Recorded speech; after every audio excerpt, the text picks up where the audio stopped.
NBC Boston political commentator Sue O'Connell is here with us right now. Sue, listen, there's been a lot of ink that's been spilled on what the undecided voter is, doing. But I want to ask you specifically about the Haley voter. Let's go a little back in time here.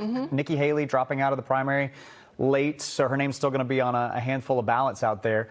And weeks after leaving the race, she was still getting 15 to 20% of the primary vote against Trump. So my question to you is it wrong to believe that all of those Haley voters out there are now Harris voters? I mean, at the end of this, Haley did endorse Trump after all. Well, first let's take a look at who the Nikki Haley primary voters were, Colton. Some of the Haley voters were independents, and they may already be voting for Harris. Some were Democrats who were worried about Donald Trump winning the Republican nomination. We can assume they're voting for Harris. And that leaves us with about a third, some pollsters say, the Republicans who voted for Haley. Now, other than Haley endorsing Trump, we don't see a lot of Haley voters following her lead. And after yesterday's court filing from special counsel Jack Smith's team, again, arguing that when Trump was notified that Vice President Mike Pence was rushed to a safe location on January 6th, Trump's reply was allegedly, "So what?" So I was more concerned about Mike Pence's safety than the president was. But I digress. It also alleges that many of Trump's inner circle told Trump repeatedly that he lost the election and that he knew that these falsehoods about the 2020 election that he was spreading were in fact lies. So this news from yesterday that we're seeing all over the air today, it reminds Republicans, the Haley voters on the fence, about all the reasons they didn't want Trump to win and why they wanted Haley to win.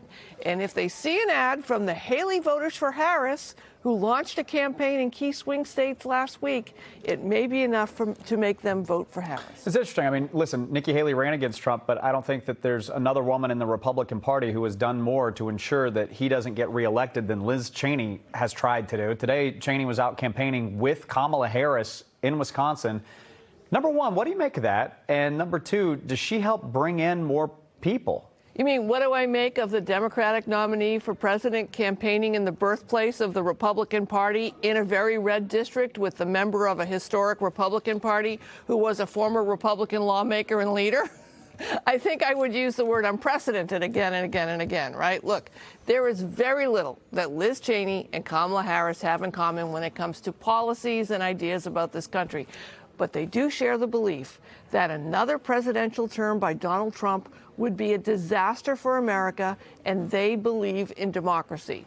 Look, Cheney campaigning for Harris is like the Spartans and the Athenians joining to fight the Persian invasion, or Thor and Loki fighting the Dark Elves, or the Terminator and Sarah Connor trying to save the world. This election is going to hinge on a small number of votes.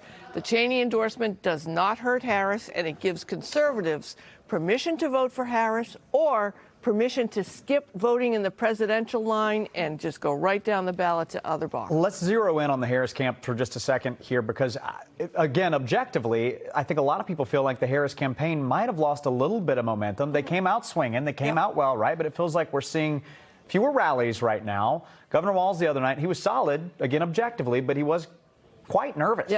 During the debate. Indeed. Take us into the campaign a bit. What's going on there? Well, I think it would be hard to maintain the energy they had coming out of what happened, because it was a hurry-up offense like we haven't seen in a very long time. But I do think we're about to see a big boost to the Harris campaign due to this Republican alliance. I think we're going to see more Republican women for Harris, making events next week and making news. But look, there's no more debates. No more debates are scheduled. The campaigns have honed their campaign messages.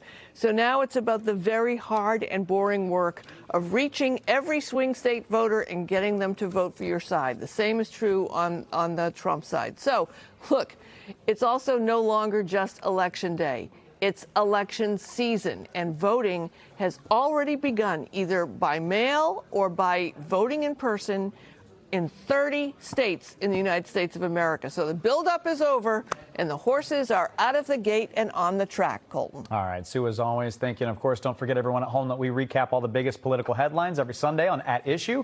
You can join Sue, Corey Smith, and Matt Pritchard. It airs at 11:30. That is immediately following Meet the Press.